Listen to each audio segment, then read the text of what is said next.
தேசிய முற்போக்கு திராவிட கழக பொருளாளரும் அன்னியார் பிரேமலதா விஜயகாந்த் அவர்களின் சகோதரருமான அண்ணன் எல்.கே. சுதீஷ் அவர்களின் துணைவியார் பூர்ணஜோதி அவர்கள் பிறந்த தினம்.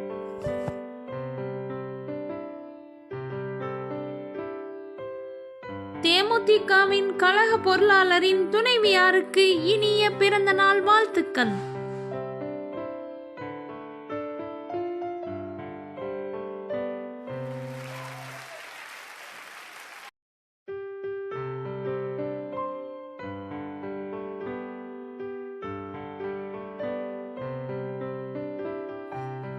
கேப்டனின் தெய்வீக ஆசியுடன் பல்லாண்டு காலம் வாழ இறைவனை வேண்டுகிறோம்.